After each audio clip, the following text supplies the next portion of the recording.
اللہ رب العزت نے ہمیں شعبان کا مہینہ عطا فرمایا، جس کو میرے آقا صلی اللہ تعالی علیہ وسلم نے ارشاد فرمایا کہ شعبان میرا مہینہ ہے۔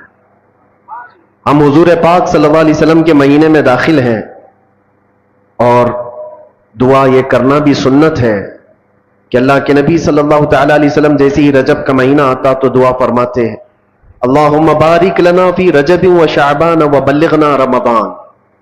اے اللہ ہمیں رجب اور شعبان میں برکت دے اور رمضان تک ہماری زندگی کو پہنچا دے۔ یہ دعا سنت ہے۔ ہم بھی دعا کرتے ہیں کہ مولا شعبان کا مہینہ عطا کیا ہے تو اس سال کا رمضان بھی عطا فرماتے ہیں۔ عزیزان گرامی، حضور پاک صلی اللہ تعالی علیہ وسلم کی ذات اقدس کو رب کریم نے ہمارے درمیان اس طرح سے رکھا ہے کہ ہمارا ہر کام اور ہماری ہر شے حضور پاک صلی اللہ تعالی علیہ وسلم سے جڑی ہوئی ہے۔ اسی لیے اس کو اگر ایک جملے میں سمجھنا ہے تو وہ یوں ہے، وہ جو نہ تھے تو کچھ نہ تھا، اور وہ جو نہ ہو تو کچھ نہ ہو۔ ہماری زندگی حضور کے بغیر کچھ نہیں ہے، اور نہ ہی ہمارے سفر کا کوئی حصہ اور نہ ہی کوئی منزل حضور کے نام کے بغیر ہو سکتی ہے۔ جو چاہے دین سے باہر کچھ بھی کر لو، دین کے اندر حضور ہے۔ نبی پاک صلی اللہ تعالی علیہ وسلم کو چھوڑ کر کے اگر کوئی یہ کہتا ہے کہ یہ بھی حصہ ہو سکتا ہے تو ناممکن ہے، پاسبل نہیں۔ عزیزان گرامی، اعلیٰ حضرت فاضل بریلوی رضی اللہ تعالیٰ عنہ تو یوں فرماتے ہیں، وہ جہنم میں گیا جو ان سے مستغنی ہوا۔ مستغنی کا مطلب جو کہتا ہے کہ اب مجھے نبی کی حاجت نہیں ہے، اگر مجھے رسول کی حاجت نہیں، ضرورت نہیں، جو یوں کہا وہ جہنم میں گیا جو ان سے مستغنی ہوا۔ ہے خلیل اللہ کو بھی حاجت رسول اللہ کی، ہے خلیل اللہ کو بھی حاجت رسول اللہ کی۔ سیدنا ابراہیم خلیل اللہ علیہ الصلوۃ والتسلیم اولو العزم پیغمبر ہے، وہ جلیل القدر پیغمبر ہے، جن کی آزمائشیں صبح قیامت تک یاد کی جاتی رہیں گی، جن کے بیٹے کا ذبح ہونے کا اور جن کے بہت سارے ایسے کردار جو حج اور عمرے میں ادا کیے جاتے ہیں۔ ان کی زندگی پاک کا ایک بہت اہم واقعہ کہ آپ کو آگ میں ڈالا گیا تھا، پتہ ہے؟ حضرت ابراہیم علیہ الصلوۃ والتسلیم کو آگ میں ڈالا گیا تھا، لیکن بھڑکتی ہوئی آگ نے آپ کا کچھ نہ بگاڑا۔ حضرت ابراہیم علیہ السلام صحیح سلامت اس آگ سے باہر آئے۔ آپ کو پتہ ہے، مفسرین فرماتے ہیں وجہ یہ ہے کہ ابراہیم علیہ السلام کی پیشانی میں اس وقت نور محمدی جگمگا رہا تھا۔ حضور پاک صلی اللہ علیہ وسلم کس کی اولاد میں سے ہیں؟ ابراہیم علیہ السلام کی اولاد میں سے۔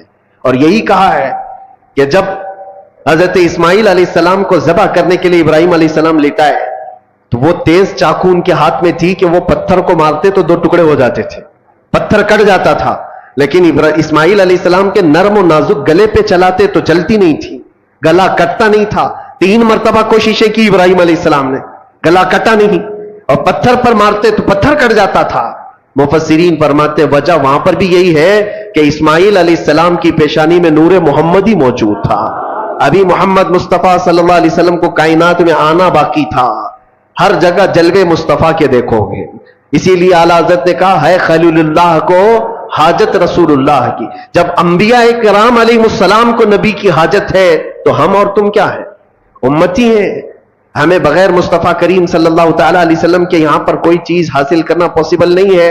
اسی لیے اعلیٰ حضرت فرماتے ہیں بخدا خدا کا یہی ہے در۔ بخدا مطلب قسم خدا کی، بخدا کا مطلب ہوتا ہے قسم خدا کی، بخدا خدا کا یہی ہے در، نہیں اور کوئی مفر مکر۔ اردو ہارڈ ہے لیکن سمجھ لے تو سمجھ میں آ جائے۔ مفر کہتے ہیں بھاگنے کی جگہ، اور مکر کہتے ہیں ٹھہرنے کی جگہ۔ اعلیٰ حضرت فرماتے ہیں حضور کو چھوڑو گے تو نہ بھاگنے کی جگہ ہے نہ ٹھہرنے کی جگہ ہے، کہاں جاؤ؟ نہیں اور کوئی مفر مکر۔ اور اگر کوئی یہ کہتا ہے میں بہت پہنچا ہوا ہوں، اللہ کی بارگاہ میں میرا بڑا مقام ہے، کوئی اپنے آپ کو ولی بھی ثابت کرتا ہو، یا کچھ لوگوں نے مل کر کے کسی کو ولی اللہ بنا دیا ہو، سب کان کھول کر کے سن لے، کوئی ولی کب بنتا ہے، کوئی اللہ کا ولی کیسے مشہور کر دیا جاتا ہے۔ لوگوں کے ڈھکوسلے سے کوئی ولی نہیں بنتا، کسی کے چھلے انگوٹیاں پہننے سے ولی نہیں بنتا۔ بالوں کے لٹھے بنا لینے سے ولی نہیں بنتا، حتیٰ کہ اگر کوئی پانی پہ چل کے دکھائے تو بھی ولی نہیں بنتا، ہوا میں اڑ کے دکھائے تو بھی ولی نہیں بنتا۔ میاں یہ اتنی بڑی بڑی چیزیں میں کہہ رہا ہوں، یہ تو قوم پاگل ہے جو سگریٹ پینے والے اور تمباکو والے کو بھی بنا لیتی ہے۔ حقیقت کیا ہے؟ اللہ کے نبی صلی اللہ تعالی علیہ وسلم کی ذات اقدس سے ایسی وابستگی۔ اللہ کا ولی کون ہوتا ہے؟ فرماتے ہیں امام عشق و محبت، جو وہاں سے ہو یہی آ کے ہو، جو وہاں سے ہو یہی آ کے ہو، جو یہاں نہیں تو وہاں نہیں۔ جو حضور کے دربار کا نہیں ہے تو پھر اللہ کے دربار کا نہیں ہو سکتا۔ جو وہاں سے ہو یہی آ کے ہو۔ اگر حضور کی شریعت کو چھوڑ کر کے کوئی کہتا ہے اللہ کا ولی ہے تو وہ سب سے بڑا دجال ہے، وہ جھوٹا ہے۔ سیدنا شیخ عبد القادر جیلانی رضی اللہ تعالیٰ عنہ سے بڑھ کر کے کون پیر ہے؟ پیران پیر غوث العظم دستگیر، جن کی کرامات پر ہم اور تم تو چھوڑو، جو اولیاء اکرام کے متعلق آئیں کائیں کرتے ہیں وہ بھی غوث پاک کو ولی مانتے ہیں۔ ہاں، شیخ ابن تیمیہ اہل حدیث کے بہت بڑے امام شیخ ابن تیمیہ نے کہا ہے کہ اگر کثرت سے کسی کی کرامات ثابت ہے تو شیخ عبد القادر جیلانی کی، ان کے متعلق کہہ رہا ہوں جن کی ولایت پر سب کا اتفاق ہے، سارے مانتے ہیں۔ وہ غوث اعظم رضی اللہ تعالیٰ عنہ نماز پڑھ رہے ہیں اور بادل کا ایک ٹکڑا آپ کے اوپر سایہ بن گیا ہے، کسی اور کے اوپر بن جائے تو پھر پتہ نہیں وہ کیا سمجھ لے اپنے آپ کو۔ وہ بادل کے ٹکڑے سے آواز بھی آنے لگی، بات بھی ہو رہی ہے، اے عبد القادر آج سے تیرے لیے سارے حرام حلال کر دیے گئے، آج سے تیرے لیے نماز معاف کر دی گئی، اتنی عبادت تم نے کی ہے۔ سرکار غوث پاک نے عبادت بھی اتنی کی تھی۔ اگر کوئی 100 رکعت پڑھ کر کے تھک جائے اور وہ سوچے کہ مجھے کہیں سے آواز آئی تو اس کو لگتا ہے ہاں پکا میری قبول ہو گئی ہے، 100 تو پڑھا ہو۔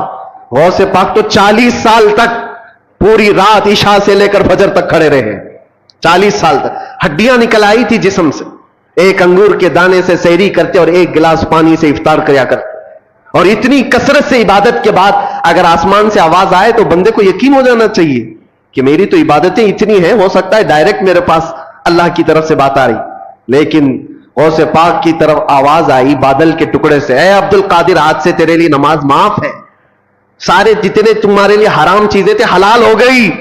غوث پاک نے جلال میں کہا یہ آواز رحمان کی نہیں، یہ شیطان کی ہے۔ کوئی چیز کسی کے لیے قیامت تک حرام حلال نہیں ہو سکتی جس کو میرے مصطفیٰ نے حرام کیا ہو۔ جو نبی پاک نے حرام کر دیا وہ قیامت تک کے لیے حرام ہے، کسی کے لیے حلال نہیں ہو سکتی۔ اس میں عبد القادر جیلانی کیا اور کوئی اور کیا، غوث پاک فرماتے یہ آواز شیطان کی ہے۔ اور دوسری چیز، آج سے میرے لیے عبادت معاف ہو گئی۔ غوث پاک فرماتے ہیں جو سید الانبیاء کے لیے نماز معاف نہیں ہوئی تو عبد القادر کے لیے کیسے ہو سکتی؟ یہاں تو بہت سارے ایسے بیٹھے ہوئے ہیں، یہاں بیٹھے ہیں اور تصور میں نماز پڑھ رہے ہیں اور دیوانے لوگ بھی ان کے پیچھے بھاگے جا رہے ہیں۔ سوچو تو صحیح، نبی پاک صلی اللہ علیہ وسلم کو چھوڑ کر کے اگر تم چاہتے ہو، کچھ لوگوں نے ایسے گمراہ کر رکھا ہے لوگوں کو۔ یاد رکھنا میرے عزیزو، ولایت کی کسوٹی شریعت مصطفیٰ ہے، حضور کو چھوڑ کر کے کوئی ولی نہیں بن سکتا۔ ولایت وہی ہے جو نبی پاک صلی اللہ تعالی علیہ وسلم کے نقش قدم پر چل رہا ہو۔ پیر ہو تمہارا، ولی ہو کوئی، ایسے کا دامن آنکھ بند کر کے تھام لینا جو تمہیں آنکھ بند کر کے سیدھے مدینے پہنچا دیتا ہو، حضور کی محبت تمہارے سینے میں ڈالتا ہو۔ باقی جھولا چھاپ ہے سب، باقی سب چندہ چھاپ ہے۔ دنیا میں ایسے ڈھکوسلے بہت ہوں گے، شیطان خضر کے لباس میں گھومتا ہو، اس کے پیچھے آنکھ بند کر کے بھاگنا تمہارے لیے بڑا خطرناک ہے۔ اور سے پاک رضی اللہ تعالیٰ عنہ نے فرمایا جو عبادت اللہ کے نبی سید الانبیاء کے لیے معاف نہیں ہوئی میرے لیے کیسے معاف ہو سکتی؟ یہ شیطان کی آواز ہے، یہ شیطان کی آواز ہے۔ بادل کے ٹکڑے سے شیطان آواز دے سکتا ہے، بادل کے ٹکڑے سے شیطان آواز دے سکتا ہے، تو پھر کسی کی چٹھی نکال کے کیوں نہیں دے سکتا؟ آج کے دور میں لوگ یہ سمجھتے چٹھی نکالتا ہے بابا اور سب ہمارے راز جانتا ہے۔ میاں شیطان بہت کچھ کر سکتا ہے۔ ابھی بڑا دجال جب آئے گا وہ تو بارش بھی برسا کے دکھا سکتا ہے، سبزہ اگا کے بھی دکھا سکتا ہے۔ حدیث پاک میں وہ بڑا دجال تو مردے کو زندہ کر کے بھی دکھائے گا، لیکن تمہارے ایمان کا امتحان ہوگا۔ ہر گھڑی تم یہ دیکھو، یہ سارے عجائب دیکھ کر کے پاگل نہ ہو جانا، اپنے نبی کو یاد کرنا، میرا خدا رب العالمین ہے، اللہ رب العزت ہے، اور اب آپ کو میں بتاؤں، غوث پاک رضی اللہ تعالیٰ عنہ پر دوسرا حملہ کیا شیطان نے. کہا عبد القادر اتنا پڑھے لکھے ہو تم، اتنا پڑھے لکھے ہو، اگر اتنا پڑھے لکھے نہیں ہوتے تو آج تو میں تم کو گمراہ کر دیتا. آج جو میں نے کہا ہے، اب شیطان اپنی اصلیت پہ آیا.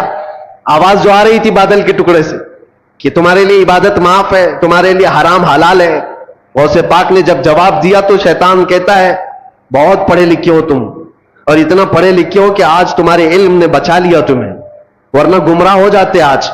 غوث پاک نے فرمایا ابلیس تو مجھے دوبارہ گمراہ کر رہا ہے، مجھے میرے علم نے نہیں، میرے خدا کے فضل نے بچایا. علم تو تیرے پاس بھی تھا، علم تو تیرے پاس اتنا تھا کہ فرشتوں کو پڑھایا کرتا، لیکن تو بچ نہ سکا.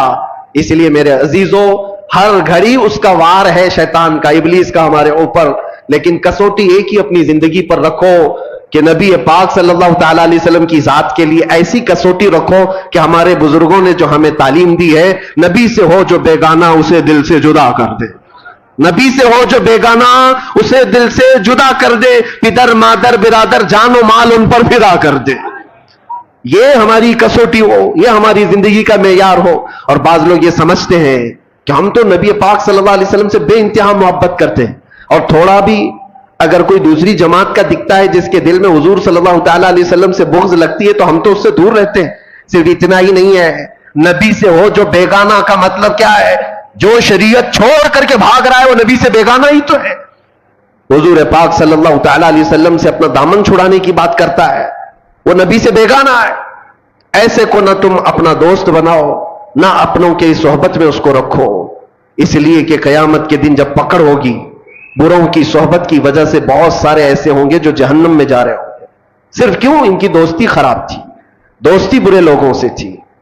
عزیزان گرامی وقار، میں بات کل ملا کر کے یہی عرض کرنا چاہتا ہوں، وہ جو نہ ہو تو کچھ نہ ہو. ہماری زندگی کا سارا دار و مدار مصطفیٰ کریم صلی اللہ علیہ وسلم کی ذات سے ہے، اور نبی پاک صلی اللہ تعالی علیہ وسلم کی محبت دل میں اتنی بساؤ کہ صحابہ کرام رضوان اللہ تعالی علیہ مجمعین نے جیسے ہمیں سکھایا ہے، جیسے ہمیں تعلیم دی ہے، اپنے آپ کو بدلو. دنیا آج بھی تمہارے انتظار میں ہے کہ کہاں ہے وہ نبی پاک کا غلام جو نکلتا تھا تو اس کے چلنے کے انداز سے ہی مدینے کی خوشبو آیا کرتی تھی. آج میں چاہتا ہوں ہر جوان آ جائے، حضور پاک کی محبت کا واسطہ دیتا ہوں، حضور پاک کی محبت کا واسطہ دیتا ہوں کہ ہر نشہ کو چھوڑ دو، ہر برائی کو چھوڑ دو. وقت بہت کم رہ گیا ہے تمہاری زندگی میں بھی اور تمہاری نسلوں کے لیے بھی، اور امت پر جو حالات آ جائے، اسلام پر جو حالات آئے، بہت شارٹ پیریڈ ہے، بہت تھوڑا سا وقت ہے. کچھ کر جاؤ، کچھ اپنے آپ کو بدل ڈالو، اور ایسا کر جاؤ کہ دنیا پھر یہ کہے میرے خلاصہ کلام، میری گفتگو کا لطف